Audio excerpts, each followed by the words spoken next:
rio de amor, onde flui as bênçãos do Senhor. Eu prefiro estar no meio da congregação e no meio dessa comunhão, servindo ao meu Deus e aos meus irmãos.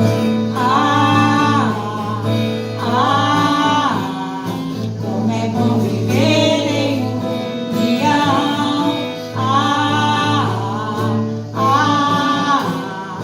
Como é precioso meu irmão.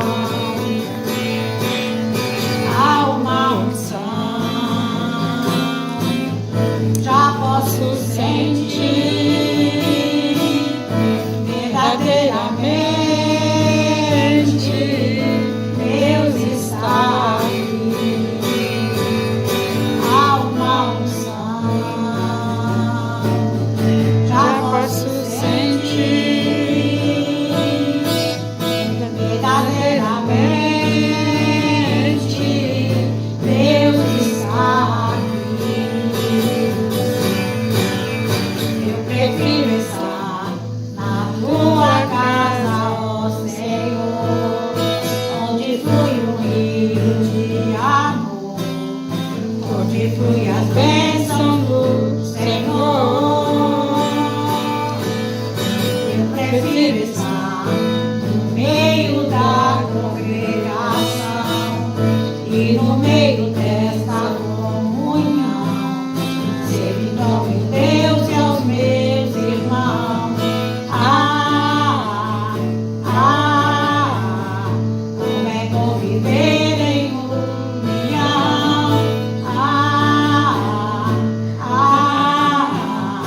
Como é precioso meu irmão. Há uma unção.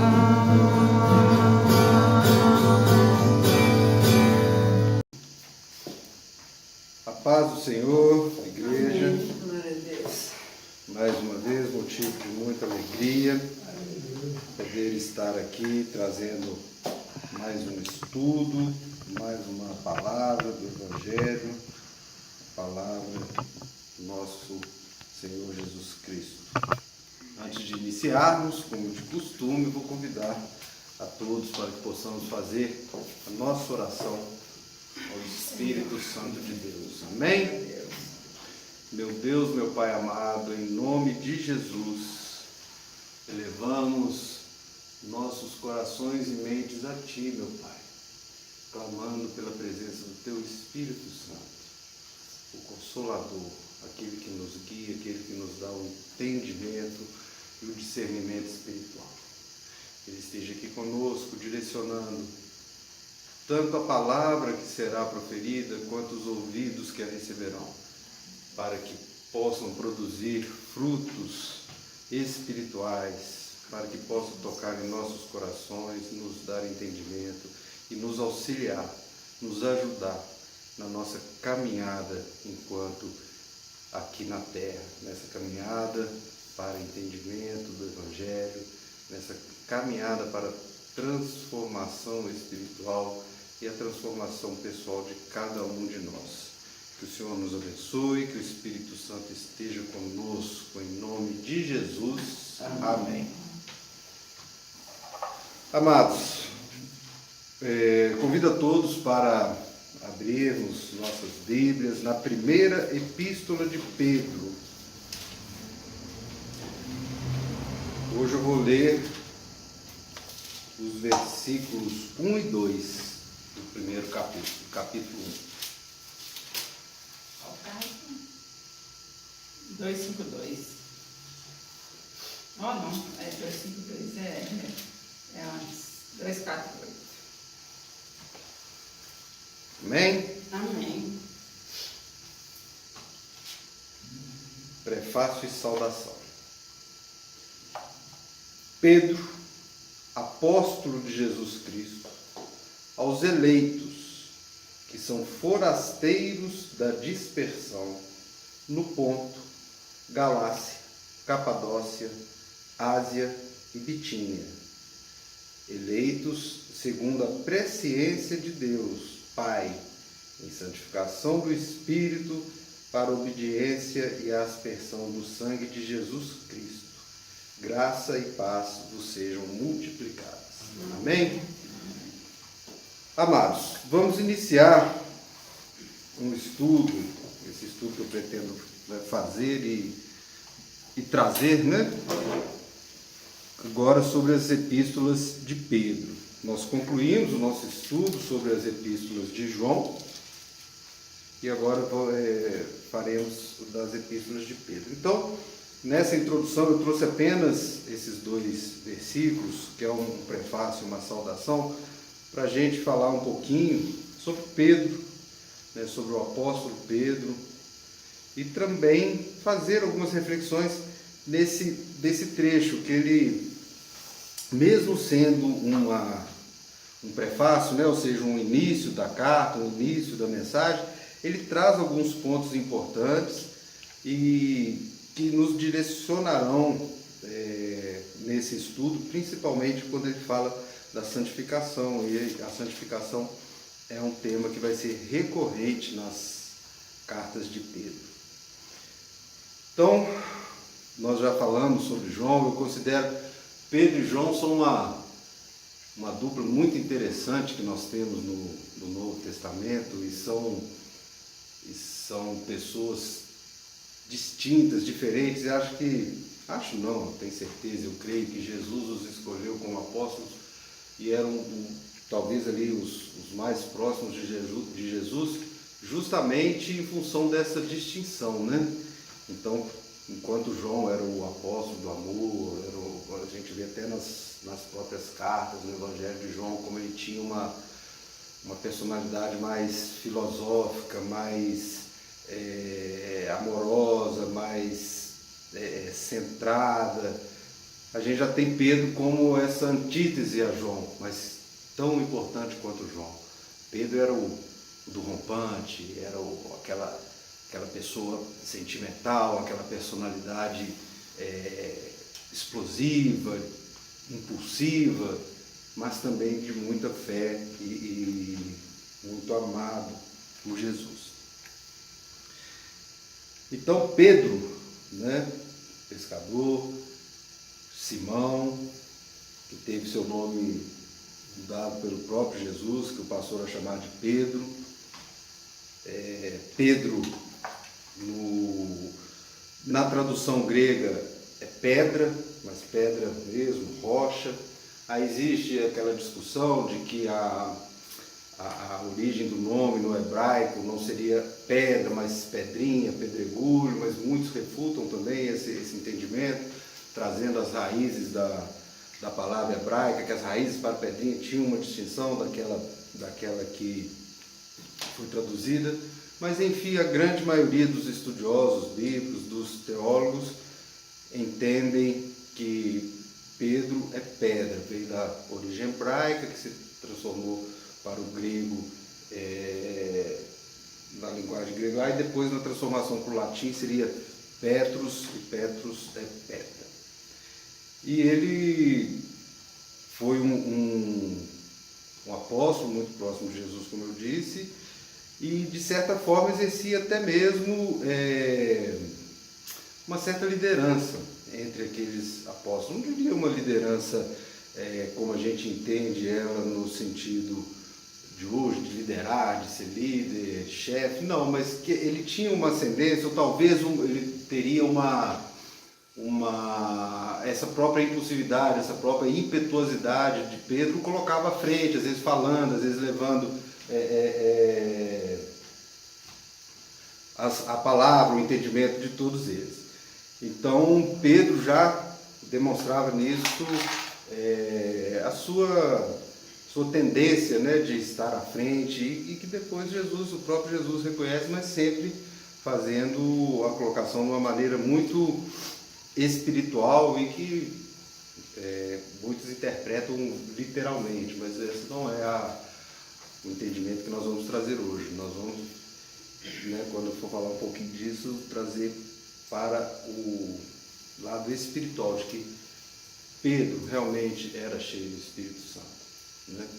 Mas, antes de falarmos um pouquinho disso, vamos falar também de que Pedro, e é muito interessante,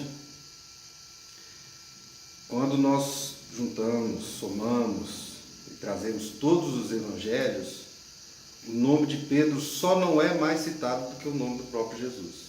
É o segundo nome mais citado em todos os evangelhos, é o nome de Pedro, né?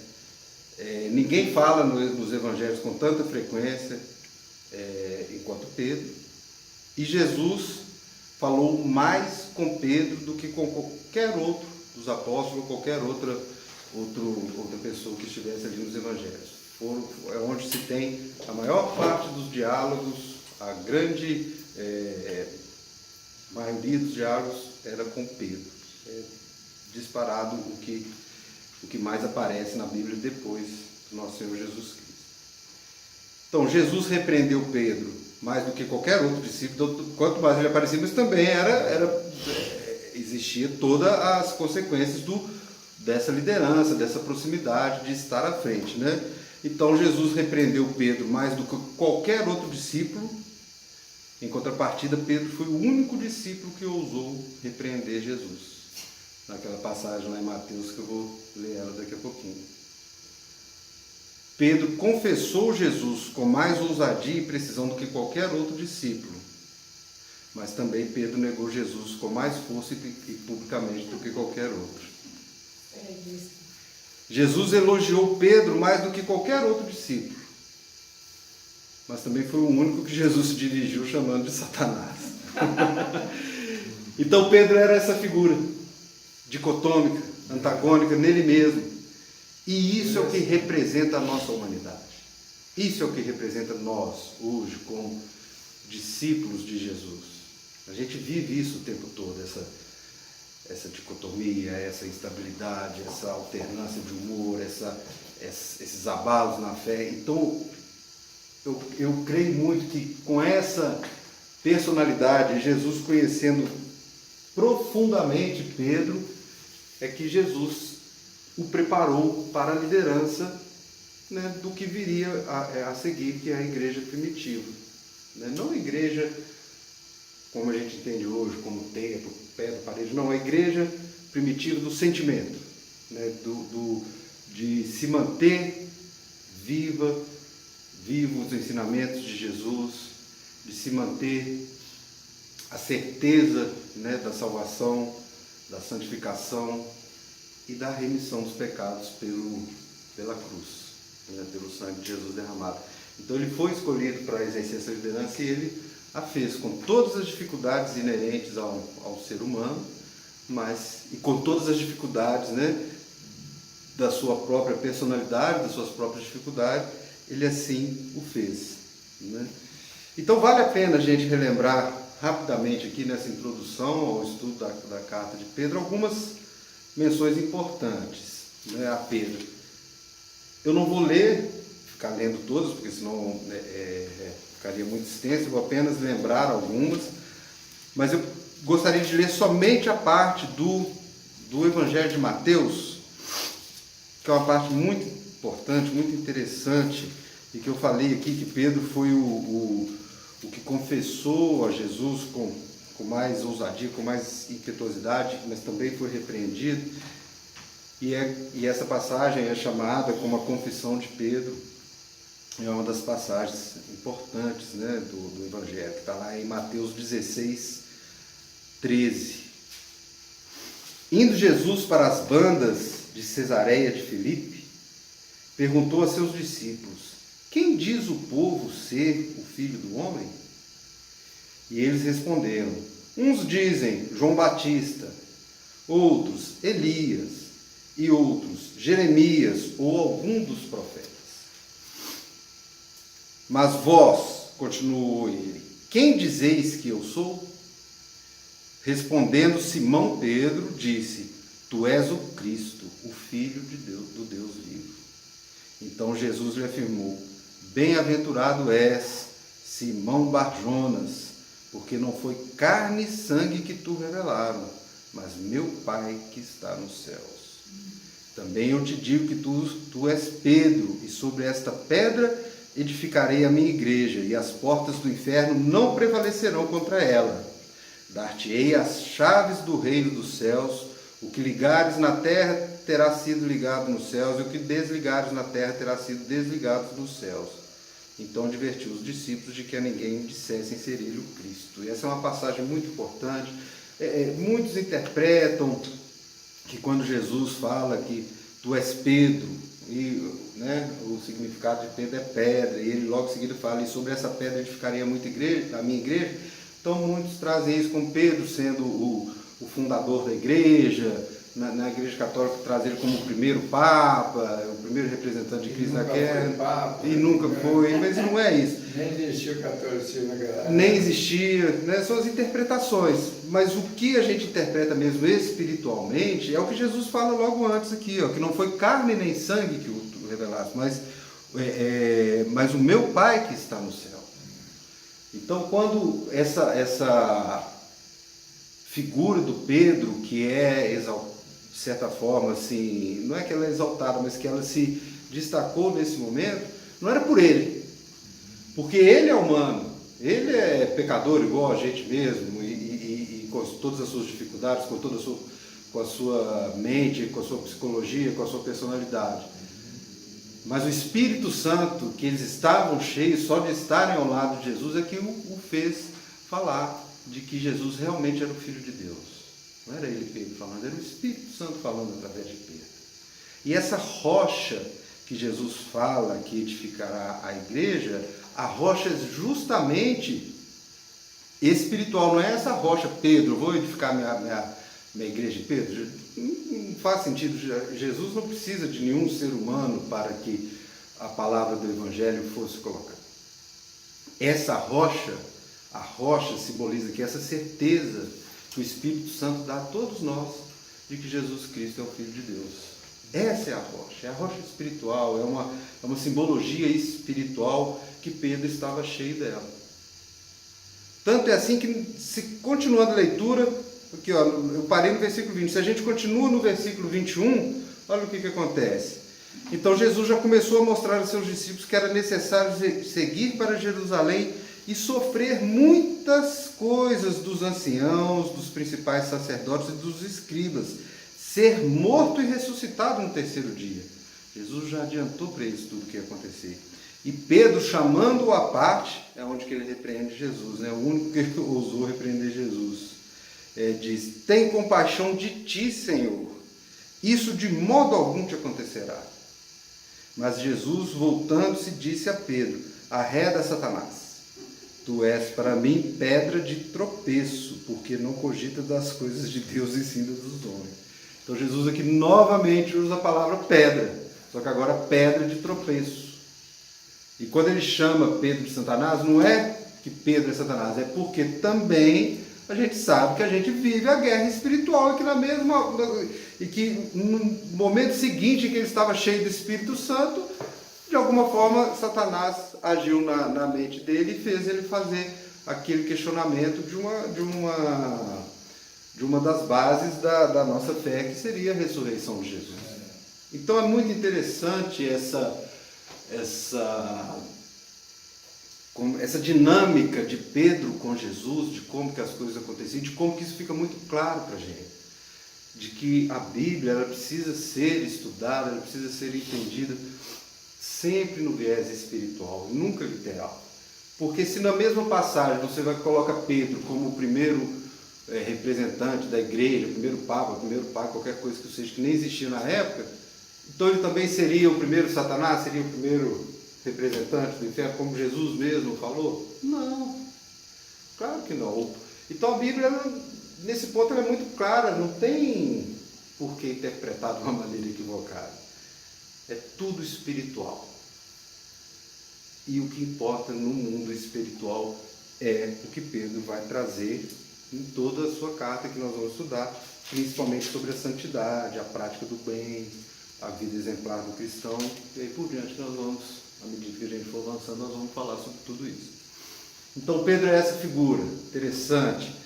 Eu lembro, conversando com o pastor Totó, quando começou aquele seriado The Chosen, que nós assistimos, como que eles conseguiram retratar o personagem Pedro naquele seriado, trazendo justamente essa parte psicológica, como que ele era aquele rompante, ele era que brigava, ele era que discutia, que causava confusão, aquela coisa toda.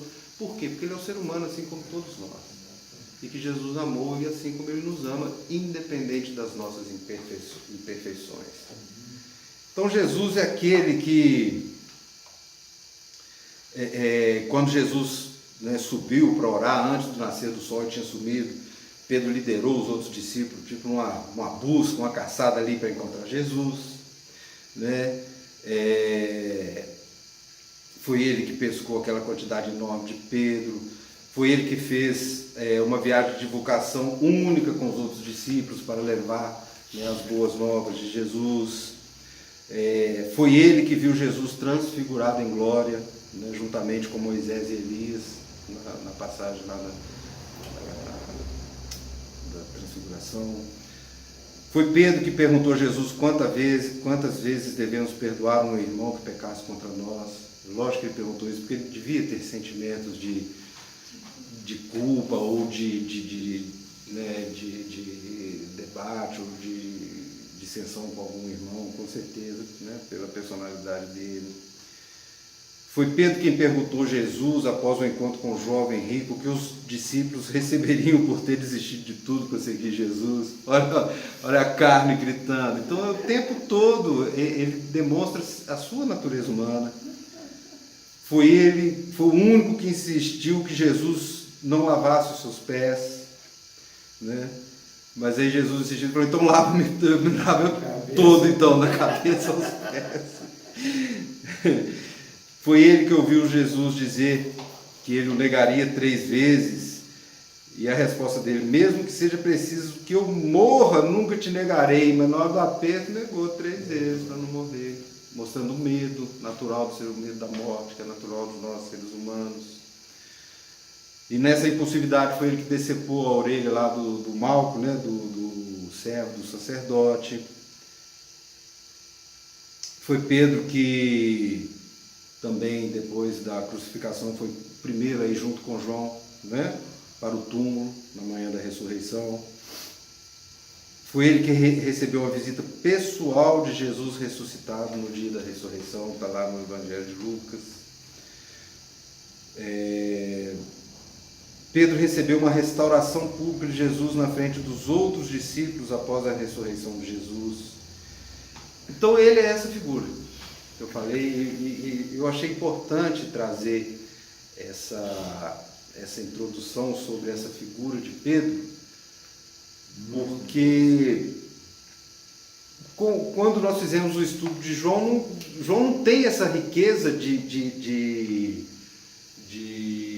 elementos da natureza humana, né? João era mais centrado, ele não tinha demandas, não tinha, vamos dizer assim, debates ou questionamentos. Não, agora já Pedro sim. Então é interessante trazer essa introdução para a gente poder refletir que nós vamos estar estudando cartas com teor evangelístico, um teor espiritual profundos, que nós vamos aprender muito, mas que são cartas escritas por um homem, como Pedro.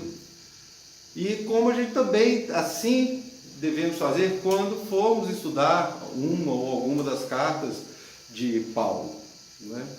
Que também Paulo também tinha características muito peculiares e muito interessantes também de carne, e ele mesmo trazia isso nas suas cartas, né? Mas Pedro andou com Jesus, a grande diferença é essa. Jesus conhecia a personalidade dele, conhecia de Paulo também, porque Deus é onisciente, mas existia ali a relação humana, né? A relação enquanto ministério humano de Jesus. Então Pedro é essa figura interessantíssima que nós vamos estudar, e é importante a gente entender quem é Pedro, quais são as suas dificuldades, quais são as suas características, para podermos aceitar o ensinamento dele, não como palavras intransponíveis ou inerrantes, como muitos querem trazer, né, para o estudo da Bíblia, que não erra de maneira nenhuma. Não é assim. Eu acho que a gente tem que ter um discernimento espiritual e entender que quem estava escrevendo ali era um homem. E ele mesmo se apresenta, Pedro, apóstolo de Jesus Cristo. Já começa o prefácio dele, ele mostrando: eu sou apóstolo de Jesus. Né? Paulo, em algumas ocasiões, quando ele escreve, ele se apresenta assim: Paulo, apóstolo pela vontade de Deus, né? Ou por graça de Deus. Pedro não. Ele já se apresenta como apóstolo. Ele não precisa explicar o apostolado dele. Por quê? Porque todos ali sabiam quem era Pedro. Tudo isso que eu falei, o tanto que Pedro aparece no Novo Testamento, se a gente passar isso para o momento histórico lá que eles viram, todos sabiam que Pedro estava do lado de Jesus o tempo todo. Ele não tinha que justificar o apostolado dele, ele não tinha que justificar a sua posição ao estar levando a mensagem de Jesus. Isso já aconteceu por si só pela caminhada dele terrena ali com Jesus. Então ele simplesmente fala: Pedro, um apóstolo, e todo mundo sabia.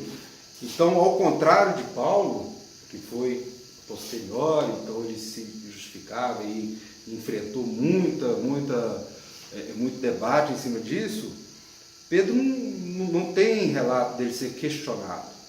Né? Não se questionava a condição de líder, de apóstolo, daquele que estava levando realmente a mensagem verdadeira de Jesus. E eu anotei aqui, não sei em qual momento que eu vou falar isso, mas como eu lembrei, eu já vou falar de uma vez. E Jesus, quando ele chama essas pessoas para caminharem com ele, está aqui, Jesus não os chama, ou aqueles que estavam juntos, não os chamavam de profetas, evangelistas, mestres, todas essas nomenclaturas que a gente vê hoje. Eram simplesmente apóstolos. Apóstolos são o quê? Aqueles que levam a mensagem. Então a tarefa humana que Jesus trouxe para aquelas pessoas era essa: levar a mensagem. É o que Pedro está fazendo aqui já logo na sua primeira epístola. Ele está levando a mensagem de Jesus. E ele está levando essa mensagem para quem?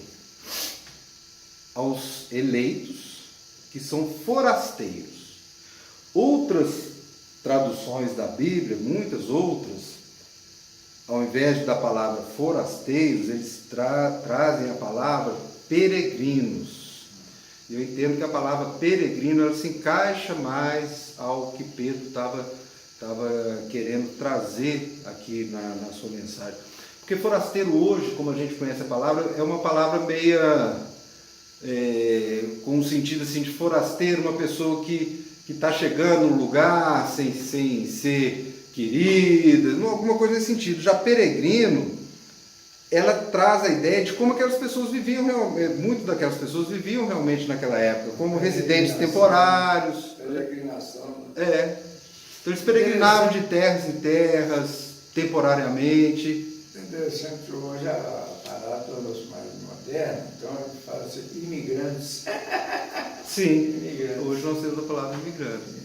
E naquela época eram peregrinos. E peregrinos hoje é como se fossem os imigrantes. A diferença é que muitas vezes os imigrantes se estabelecem, né? E os peregrinos não, eles tinham essa constância de mudança. O forasteiro também estava estabelecendo ali, né? Exatamente. Peregrino não. Então, a ideia por trás da palavra peregrinos é de alguém que vive como residente temporário em uma terra estrangeira. Então, eles são transientes, viajantes, vivem em constante consciência do seu verdadeiro lar, mas eles sabem que eles têm um verdadeiro lar, mas eles fazem a opção de viajar. Dentro desses estudos tem até uma epístola a Diogneto, que é daqueles escritos antigos, né, das igrejas primitivas, escrita pelos primeiros cristãos, que dá a ideia de que são os peregrinos. Aqui, ó, eles habitam a terra em que nasceram, mas como residentes temporários dela. assumem sua parte de todas as responsabilidades como cidadãos e suportam todas as deficiências como estrangeiros. Toda terra estrangeira é sua terra natal, e toda terra natal é uma terra estrangeira. Eles passam seus dias na terra, mas sua cidadania está no céu. Então, esses são os peregrinos dentro dessa concepção ali daqueles primeiros cristãos. E além de peregrinos, obviamente, eles estão dispersos, como Pedro cita, e cita por onde eles estavam andando, né? Mas o interessante aqui, que eu achei desse estudo, é que quando Pedro fala que eles estão dispersos, Pedro também faz uma referência aos judeus, porque a palavra usada para esses cristãos peregrinos dispersos era a mesma que usavam quando os judeus foram cativos para a Babilônia. Eles também estavam dispersos. Então, Pedro aqui, ele já está, olha só, como que no prefácio a gente já consegue extrair um ensino importante de Pedro. Pedro está mostrando para aquelas pessoas que não existe mais distinção entre judeus e gentios. Da mesma forma que os judeus estavam dispersos, né? Pedro vê os cristãos também dessa forma. Então ele está fazendo um parâmetro, assim, fazendo um parâmetro de que não tem mais distinção. Que da mesma forma como os judeus foram dispersos na época do exílio babilônico, agora os cristãos, aqueles que realmente acreditavam em Cristo, que seguiam a Cristo, eles também estavam dispersos. E ele ainda cita Ponto, Galácia, Capadócia, Ásia, Bitínia. É lógico que eles estavam em muitos outros lugares, mas como Pedro não estava escrevendo essa carta para uma congregação específica, ele não estava escrevendo direcionado para uma igreja, igual algumas cartas de Paulo e tal, ele citou, alguns estudiosos entendem que esses lugares que ele citou, talvez seriam os lugares onde o portador da carta estaria passando, peregrinando, viajando. Então era uma carta aberta a todos e eles iam transmitindo ali oralmente, né? Porque a escrita naquela época era muito escassa, oralmente eles iam transmitindo a todas aquelas pessoas.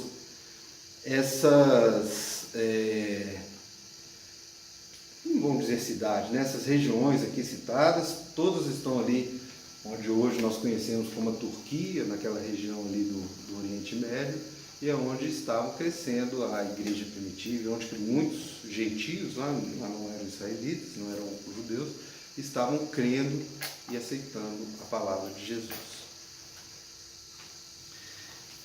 E quando Pedro fala aqui aos eleitos, né,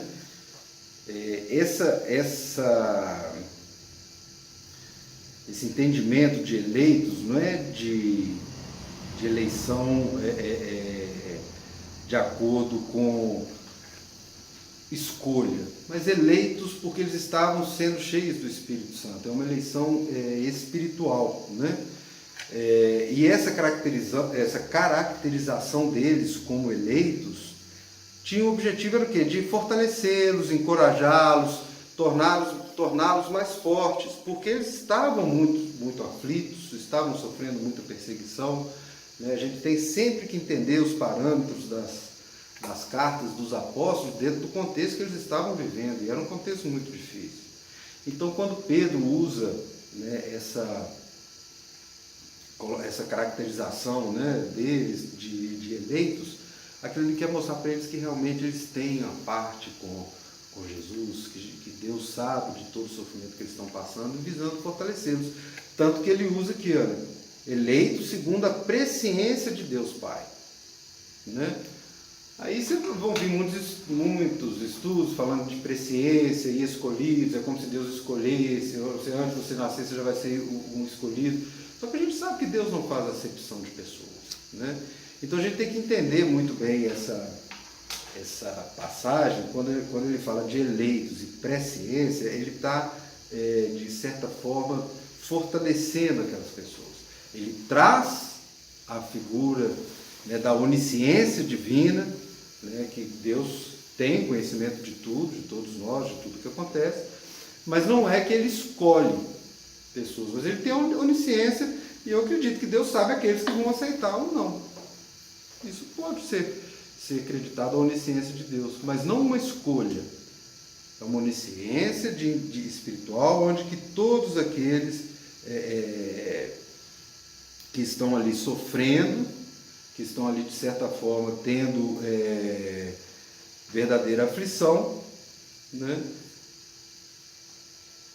possam se sentir encorajados, porque Deus sabe que eles estão sofrendo, Deus tem a presciência de que eles fizeram aquela opção pelo sofrimento para eles. Então Pedro, de certa forma, já logo na saudação, ele está ali, é como se ele estivesse afagando mesmo aquelas pessoas, acolhendo, levando uma palavra de acolhimento, uma palavra ali para deixá-los mais fortes, né?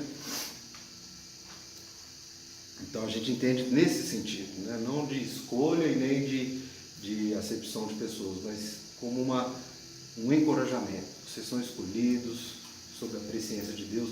Deus sabe de tudo que está acontecendo. Nós vamos continuar fortes, vamos continuar, né, seguindo o caminho. Por quê? Em santificação do Espírito. Ele fala, segundo a presciência de Deus, em santificação do Espírito. Ou seja, o Espírito Santo estava com eles. E Pedro sabe muito bem disso, porque aquela passagem que nós lemos lá em Mateus é um dos exemplos de que Jesus ensinou para ele, que aquilo que ele estava fazendo, aquilo que ele estava acreditando, a confissão de fé dele, não era ele, Pedro, não depende da gente, é do Espírito, é espiritual. Então ele também está trazendo essa mensagem para aqueles gentios, para aqueles cristãos peregrinos que estavam espalhados, né? Então ele fala, segundo a presciência de Deus Pai, em santificação do Espírito para a obediência e a aspersão do sangue de Jesus Cristo. Antes de falar da aspersão, a gente fala da obediência a Jesus.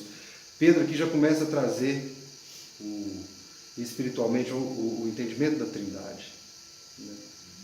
Que até Jesus, enquanto Jesus estava caminhando, Jesus falava que ele era filho do Pai, ele falava que após ele ir, ele deixaria o Espírito Santo, o Consolador.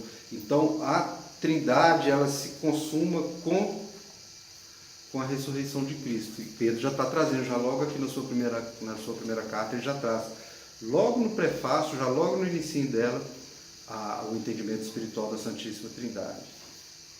Então é presciência de Deus, a santificação do Espírito, somente através do Espírito Santo que a gente consegue ter essa força da santificação para obedecermos a Cristo, obedecermos o Evangelho de Cristo, né? E quando ele fala aspersão do sangue de Jesus, aí é importante também a gente entender que,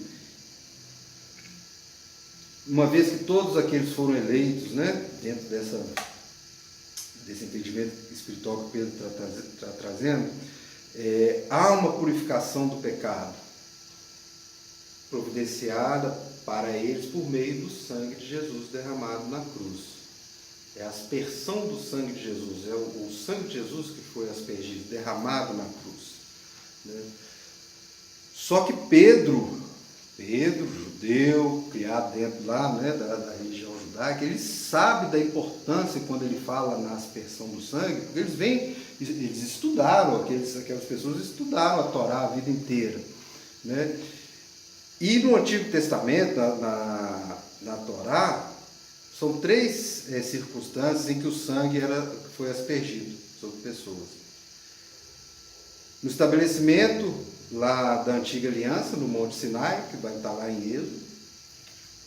Na ordenação de Arão e seus filhos, também está lá em Êxodo, houve a aspersão do sangue. E na cerimônia de purificação de um leproso limpo, que está lá no livro de Levítico. Então Pedro traz essa simbologia da aspersão do sangue de Jesus, e se a gente pega essas três circunstâncias, a primeira é uma aliança, que foi formada lá no Sinai, que é a antiga aliança. A segunda, na ordenação, né, de Arão, é para a ordenação como sacerdotes, ou seja, aqueles que vão realmente levar a palavra. E quando traz a purificação do leproso, aquilo também representa o quê? A purificação dos nossos pecados, da nossa corrupção. Então a gente traz a aliança, a gente traz a ordenação e a gente traz a remissão dos pecados. Então essas três aspersões que vinham no Antigo Testamento, Pedro já traz agora, substituindo todas elas, como ele mesmo diz aqui, ó, pela aspersão do sangue de Jesus Cristo. Então todas essas aspersões, todos aqueles sacrifícios, tudo aquilo da antiga aliança ficou para trás. E agora só existe uma nova aspersão, que é a aspersão de Jesus. Então ele traz de uma maneira muito simples. Ele combina a obra do Pai, do Filho e do Espírito Santo em nossa salvação, mostra essa nova abordagem, né, do Novo Testamento à Trindade e ainda faz essa menção à aspersão do sangue de Jesus para a remissão dos nossos pecados, para a nova aliança, e agora nós somos sacerdotes espirituais aí, do Novo Testamento, do Evangelho e, né, dos ensinamentos de Cristo, como ele mesmo diz aqui, para a obediência. Então é essa a introdução que eu queria fazer sobre essa figura de Pedro, uma figura muito bacana. Só esse prefácio de 2 versículos já mostra que Pedro estava cheio do Espírito Santo, ele vai trazer isso para a sua carta. Então, quanta coisa que a gente já conseguiu, né, absorver aqui, principalmente sobre a Trindade, sobre a remissão dos pecados. E ele termina, né, desejando graça e paz vos sejam multiplicados. E isso aqui eu também não sabia e descobri agora estudando esse versículo, que ele usa 2 saudações comuns à época. A graça era uma saudação comum da cultura grega e a paz era uma saudação comum da cultura judaica. Então, mais uma vez, até na hora de dar a saudação, de dar graça, Pedro já está consciente, entendendo de que agora não tem mais divisão, agora não tem mais uma aliança só para judeus, a aliança agora é para todos, é para os peregrinos, é para os gentios, para os romanos, para todas aquelas pessoas que estavam ali dispostos, né, a receber a aspersão do sangue de Jesus para a obediência.